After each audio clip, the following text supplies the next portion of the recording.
प्रीति शर्मा जी, चेन्नई से। राधा वल्लभ श्री हरिवंश महाराज जी, आपके चरणों में कोटि कोटि। महाराज जी, 2 साल से आपको नियमित सुनने का सौभाग्य मिला है।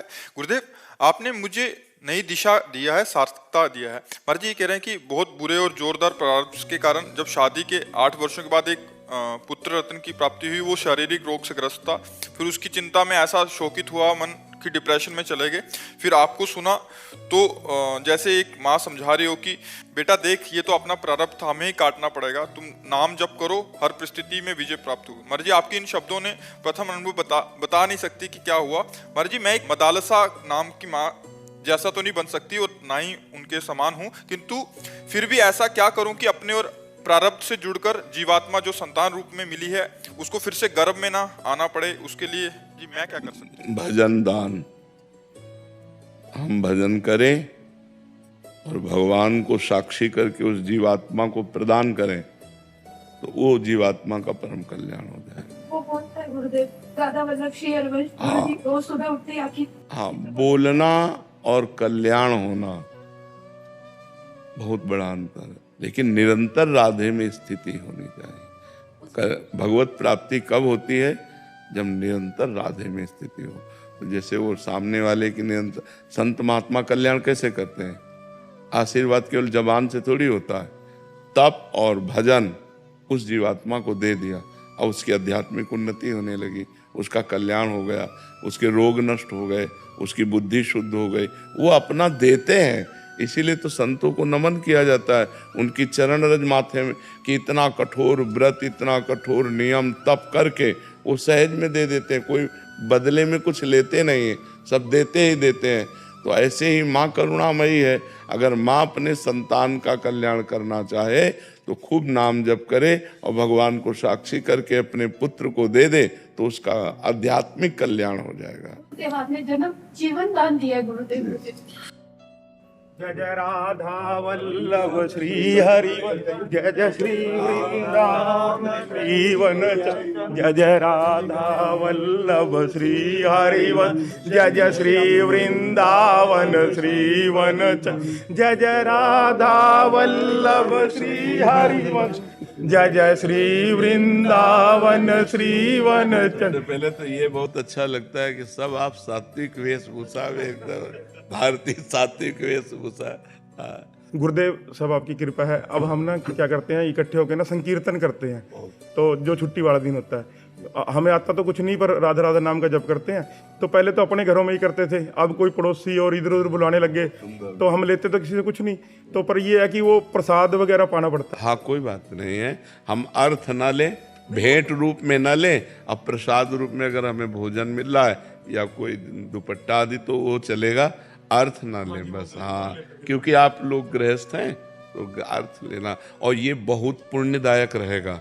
जैसे किसी के घर में गए और सब मिलकर नाम संकीर्तन कर रहे, तो इससे आपका भी परम लाभ होगा और दूसरों का उत्साह बनेगा और आप उसके आदर्श बनेंगे।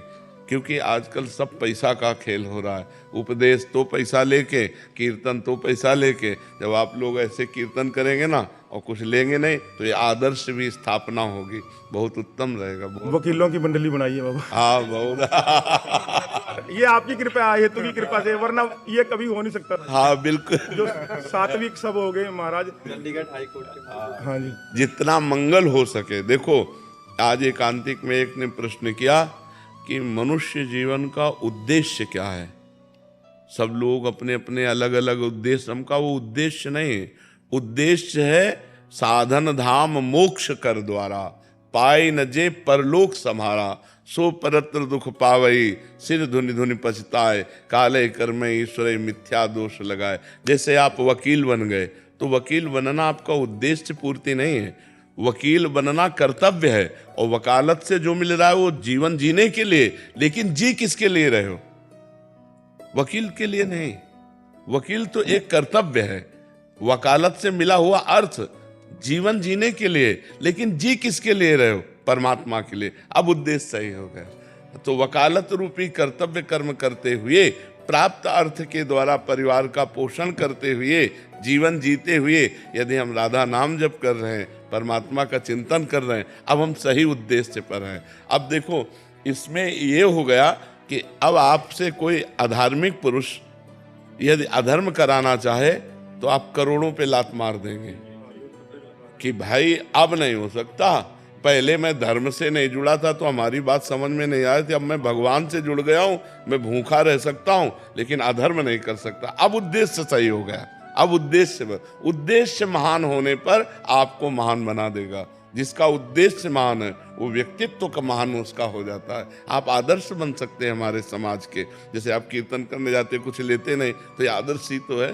बहुत सुंदर, खूब की जी। और एक वकील सुधर गया तो समझो 500 लोग सुधर गए। बिल्कुल। कार्य करवाने के लिए लोग आएंगे, हम कहते हैं नहीं भाई ये नहीं होगा आपका, तो फिर वो सोचेगा, उसके भी दिमाग में ये बात जाएगी ये तो उपदेश देने लग गए। फिर उसके मन में आएगा भी चलो छोड़ो यार ये तो क्यों लड़ाई करनी। आप भगवान मना कर देते हैं, गलत कोई होता है मना कर देते हैं, हम नहीं लेंगे आपका। हाँ भाई पैसे खराब मत करो।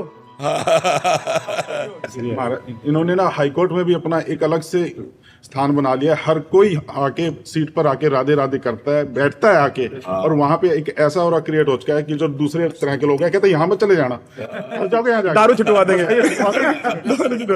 और महाराज जी जो भी कुछ आती है चीज, पहले तो मैं अकेला भोग लगाता था, अब इतनी देर ये मेरा इंतजार करते हैं। मैं अगर कोर्ट में हूं ना जी, कोई चीज आ गई तो भोग लगाने के लिए पहले मानसिक भोग लगेगा श्री जी को, उसके बाद सारे पाएंगे। बहुत कितना बढ़िया प्रेम, कितना बढ़िया प्रेम का व्यवहार हो रहा है। बहुत ये सब आपने सुधारा है, हम तो वरना उसमें ही थे महाराज। बहुत सुंदर। नहीं तो प्रायः इस मार्ग में बुद्धि पतित हो। हाँ बिल्कुल थी जी, पहले थी जी। हाँ, खाओ पियो मौज मस्ती। अब वहाँ हर समय आपकी चर्चा होती है, वृंदावन की चर्चा होती है, भाई यही बात होती है। अभी अब छुट्टी थी तो उसी दिन आ गए सारे के। बहुत बहुत सुंदर, बहुत। जय जय श्री राधा वल्लभ।